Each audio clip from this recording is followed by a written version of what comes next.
مرحبا بكم أعزائي طلبة المستوى السنة الأولى والسنة الثانية بكالوريا في درس les transformations chimiques. Et on va prendre l'exemple des acides et bases et les équilibres acido-basiques. Comme vous connaissez que la notion des acides et bases fait partie de notre vie quotidienne.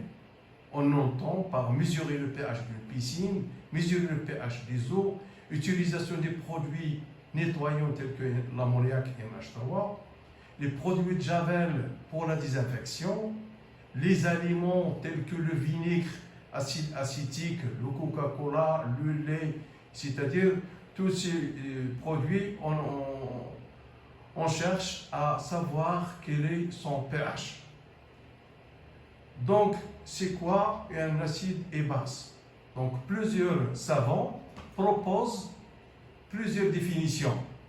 Il y a le savant Arionis, le chimiste Arionis, il y a Bronsted, il y a Lewis. Selon Arionis, un acide est un corps capable de donner un proton et une base est un corps capable de donner un ion OH- en solution aqueuse dans l'eau. Selon la théorie de Bronsted, un acide est toute espèce capable de libérer un proton H+.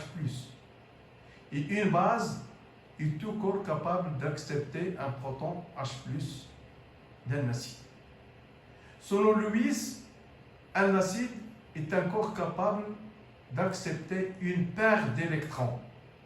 Et une base est un corps capable de donner une paire d'électrons.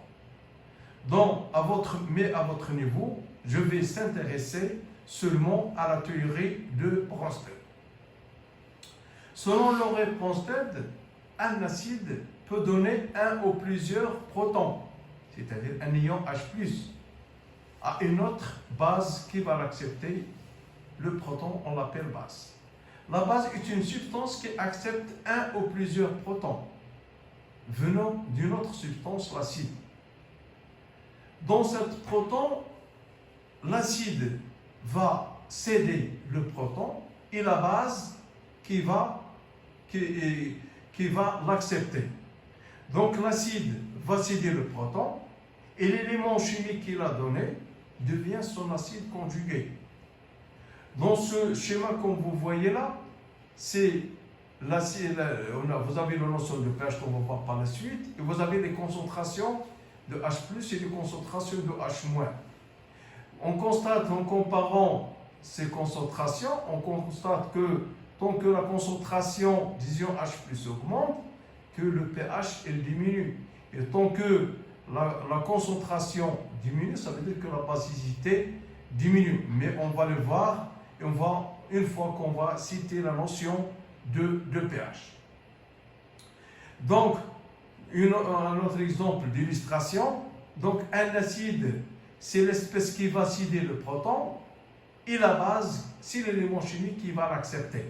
Donc, un accepteur, un donneur et un accepteur de protons. Donc, une réaction acido-basique d'une façon générale, c'est un élément chimique qui va donner le proton, et la base, c'est l'élément qui va accepter le proton. C'est l'exemple, par exemple, qu'on voyait ici, que H2SO4, ou bien ce qu'on appelle l'acide sulfurique, qui a deux hydrogènes mobiles, il va libérer un proton pour donner HSO4- plus un H+. Mais il peut par la suite encore donner le deuxième proton, HSO4- SO4- qui va donner SO4- plus H+. De là, on l'appelle un diacide, mais ce n'est pas à votre niveau. Donc, un acide, ce H2SO4 est un acide, et HSO4 au moins est sa base conjuguée. Les acides et les bases conjuguées. Donc, on peut résumer le transport de protons entre l'acide et la base par l'équation équilibrée suivante. Voilà l'acide. Une fois qu'il donne le proton, il va donner à moins la base conjuguée. Donc, lorsqu'un acide perd un proton, l'espèce formée a tendance à regagner selon la réaction inverse. Donc, c'est une réaction équilibrée. L'acide, il va donner Dans le premier sens, elle va donner un proton, elle va donner la base conjuguée, et la base conjuguée, elle va capter le proton, elle va donner l'acide, elle va se déplacer dans le sens 2. Donc l'acide et base, dont les formules ne diffèrent que par un proton, forment un couple acide et basique. Sont appelés acide et sa base conjuguée. Donc entre l'acide et la base conjuguée, il y a un transfert de protons. L'acide va donner le proton et la base il va accepter le proton. Donc l'élément acide AH, l'élément AH et un- constitue un couple acide-base. Un autre exemple, c'est le cas par exemple, c'est H3COH, comme vous le voyez l'année dernière, c'est l'acide acétique qui va donner l'acétate. C'est un couple qui va, c'est H3COH, elle va donner CH3CO- plus H+, donc la base conjuguée c'est CH3CO-, et l'acide c'est CH3 sous OH, c'est-à-dire l'acide acétique ou bien le mot commercial c'est le vinaigre. NH4+, c'est l'ammonium, c'est un acide qui va donner un proton plus NH3. Avec NH3, c'est l'ammoniac. C'est l'ammoniac. Le troisième exemple, c'est H3O+, H3O+, c'est l'ion hydronium qui va perdre un proton pour donner H2O plus H+. La même chose, H2O qui va donner un proton plus l'ion hydroxyde.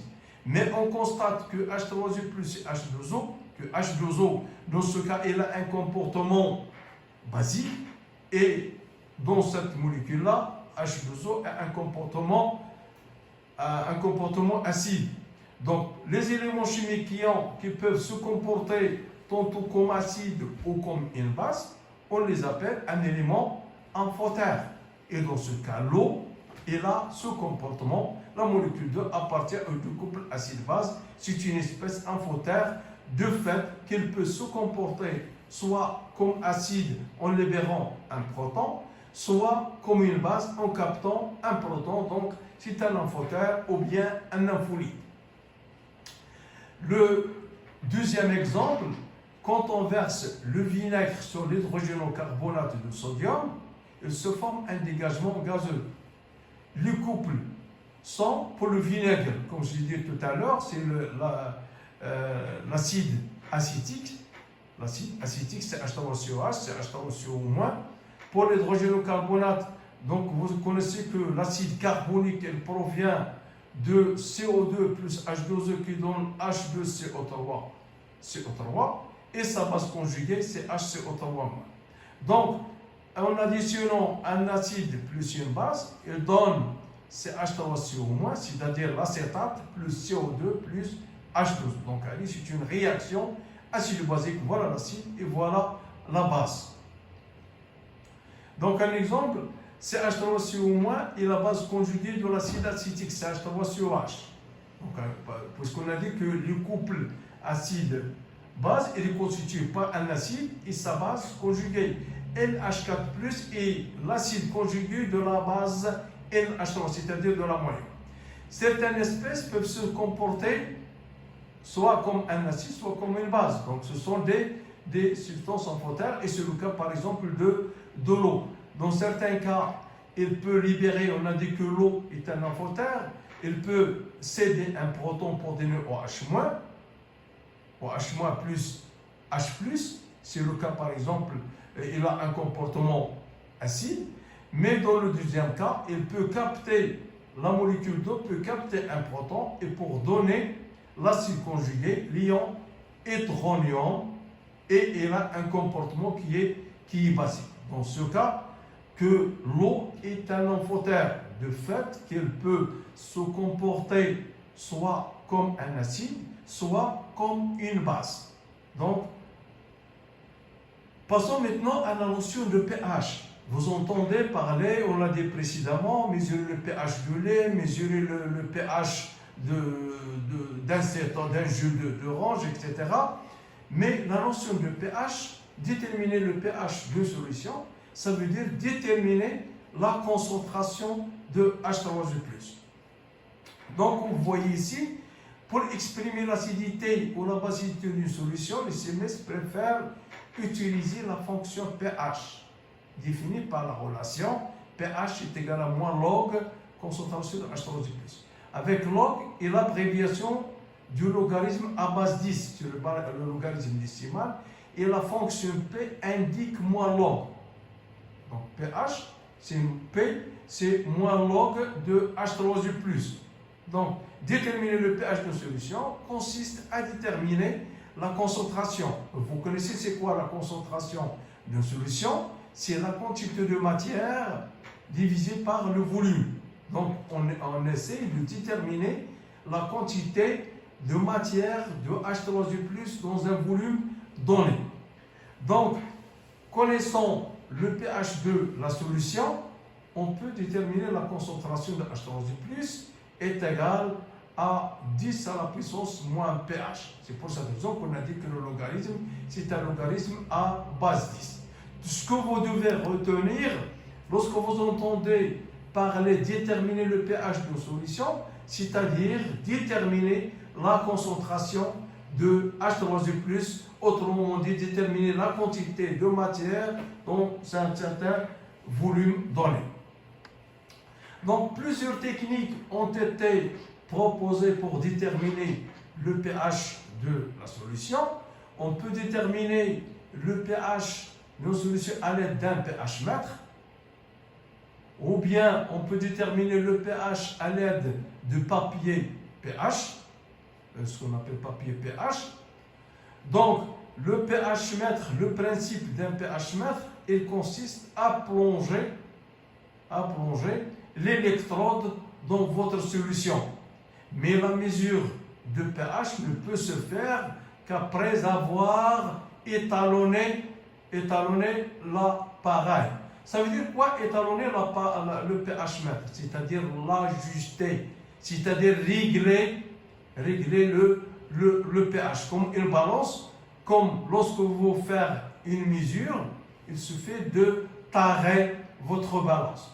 Et tarer la balance, c'est-à-dire l'ajuster, c'est-à-dire grâce à une masse dont on connaît la masse exacte, un corps dont on connaît la masse, on peut tarer une balance.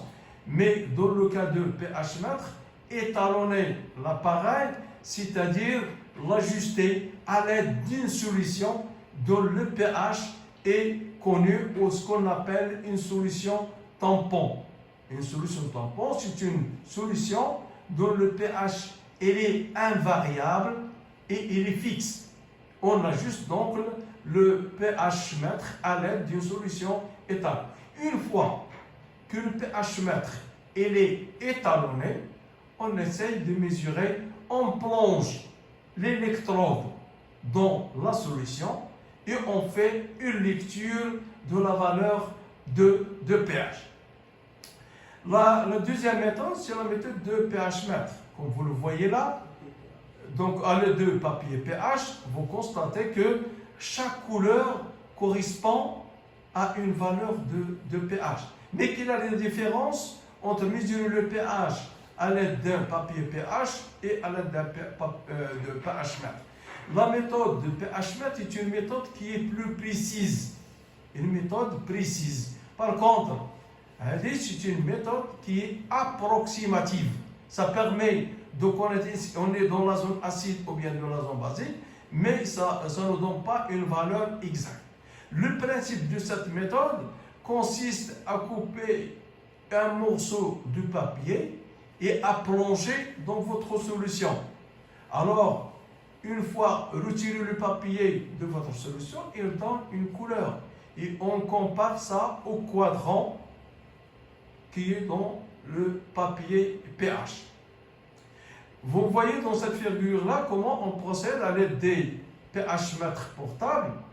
On plonge cet appareil dans la solution qui permet de donner la valeur. Et c'est une valeur qui est précise, comme vous voyez ici, que le pH mètre indique une valeur de 7,2. Ça, dans ce diapo, je vais vous donner l'échelle de pH. Comme vous voyez que l'échelle de pH, elle s'étale d'une valeur de 0 à une valeur de 14. Comme vous voyez, certains produits, donc comme le jus, par exemple, le jus de citron, un pH 2, et les différentes solutions ont des pH qui sont différents. Pour l'échelle de pH, il est divisé en deux parties. Pour les solutions qui ont une valeur inférieure à 7, on dit que ces solutions sont acides. Et pour les solutions dont le pH est supérieur à 7, il s'agit d'une solution qui est basique. Mais pour les solutions dont le pH est égal à 7, donc on dit qu'il s'agit d'une solution neutre. On pourrait raisonner autrement pour les concentrations.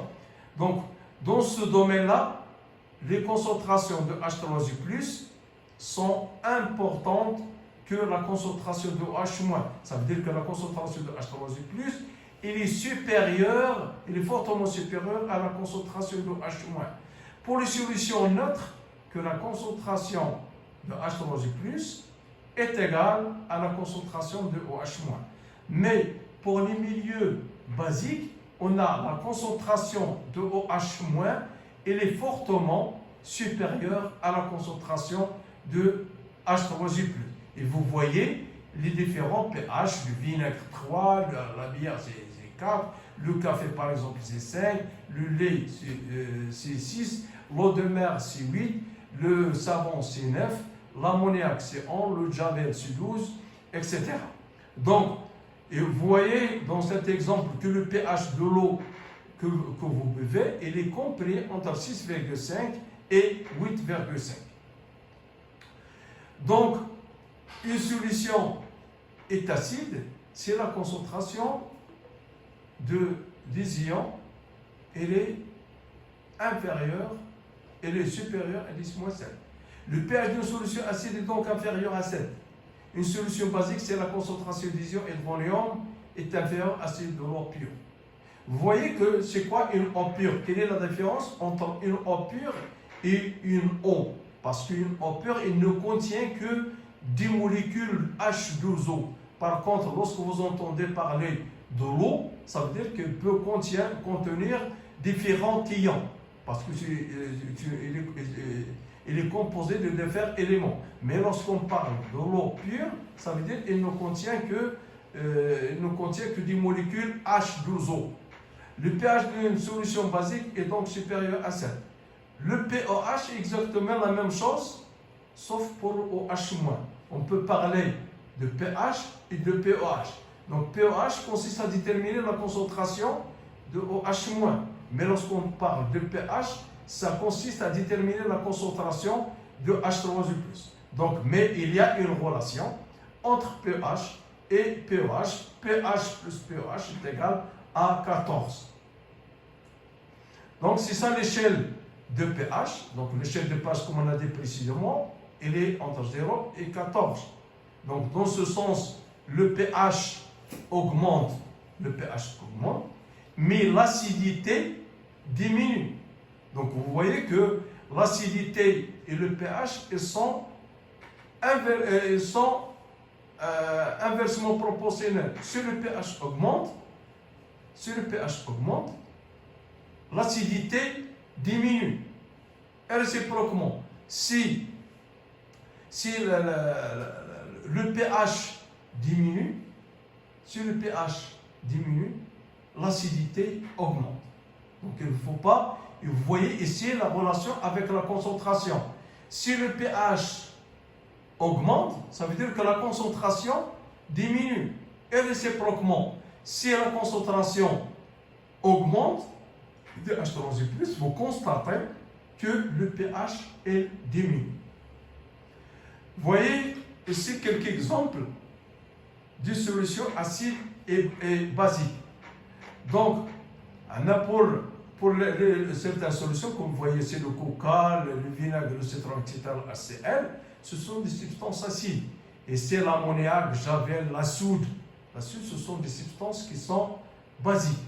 Donc, pH, une solution basique, pH supérieur à 7, ça veut dire que les ions, comme j'ai expliqué précédemment, que la concentration des ions OH- sont majoritaires. Donc, si le pH diminue, donc c'est pour voir l'effet d'une dilution. Vous connaissez que c'est quoi une dilution? C'est diminuer la concentration d'une solution par l'ajout de l'eau distillée. On peut faire une dilution par l'ajout d'une diminution, par l'ajout de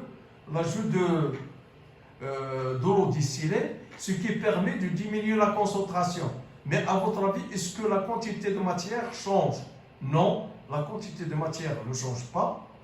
Du fait que la concentration C est égale à N sur V. Et la concentration, elle est inversement proportionnelle à la concentration. Si V augmente, la concentration diminue, mais la quantité de matière reste constante. Revenons au cas, par exemple, au pH inférieur à 7. Comme on a dit précédemment, dans le cas pH inférieur à 7, donc solution acide, ça veut dire que la concentration des ions H+ est majoritaire par rapport aux ions OH-. Donc, pour le cas d'une dilution, la même chose, donc agir sur la concentration, si le pH augmente lors de la dilution, et on a vu l'effet de la dilution, ça permet de diminuer la concentration, que ce soit dans un milieu acide, soit dans un milieu basique.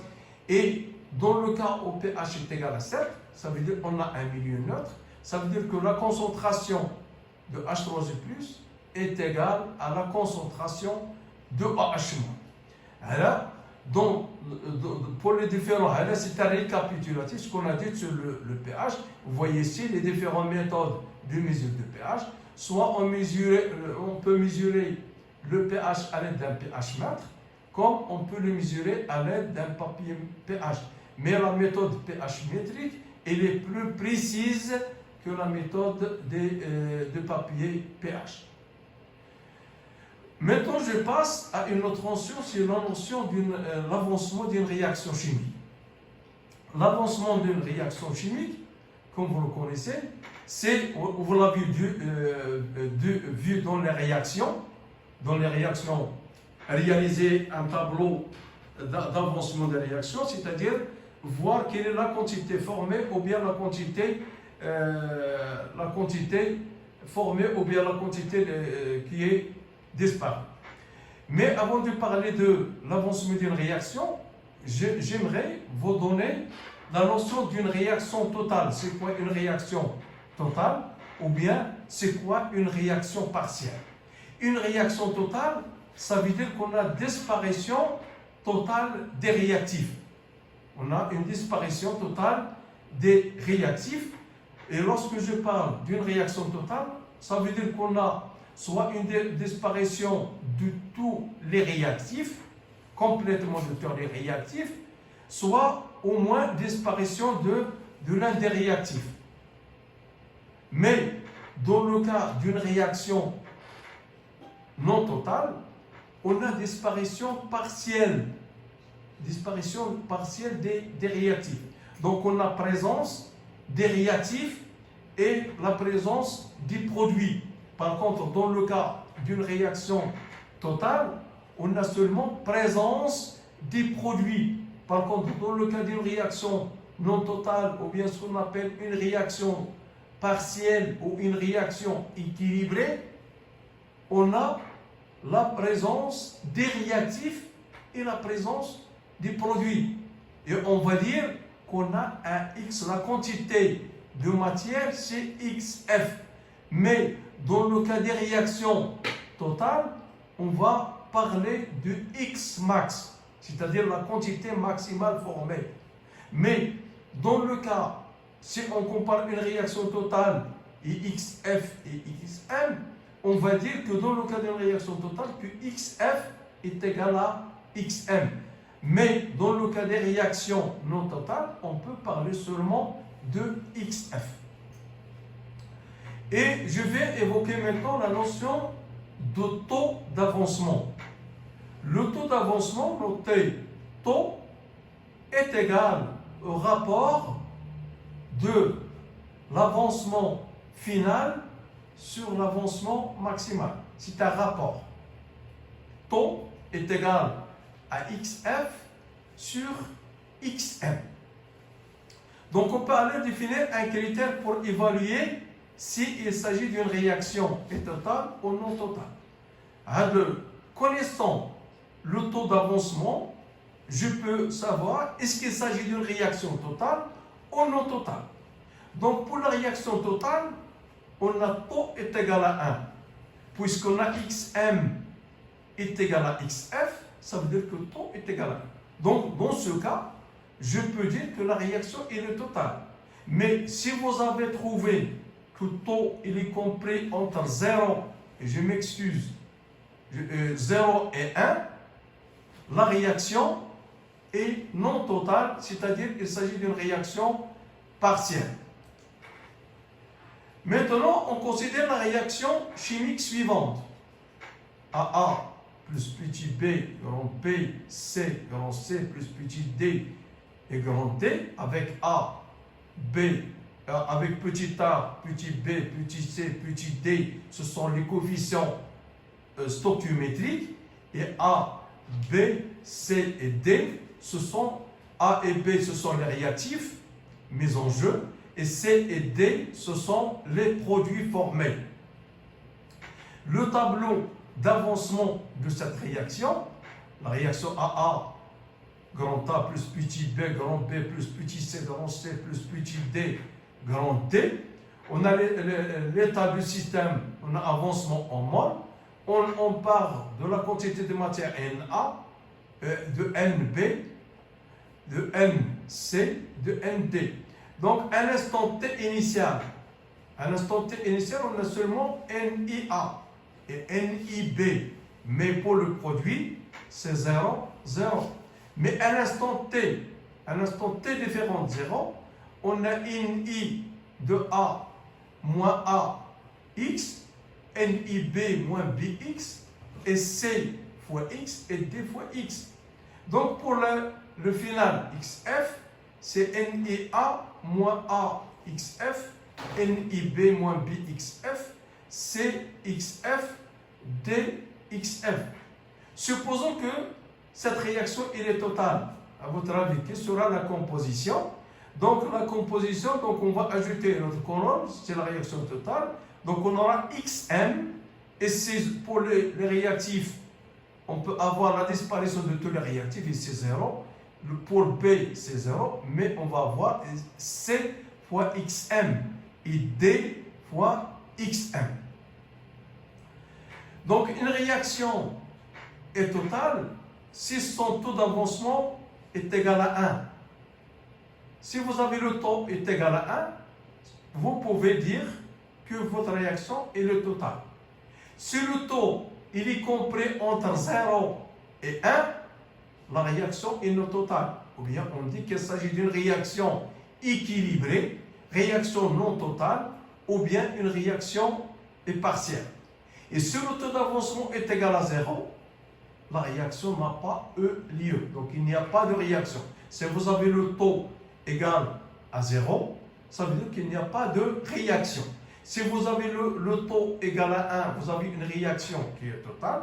Si vous avez le taux compris entre 0 et 1, vous avez une réaction non totale ou bien une réaction partielle. Maintenant, je vais essayer de comparer entre XM et XF. Si XM est supérieur à XF, la réaction est non totale. Si XM est supérieur à XF, la réaction est non totale.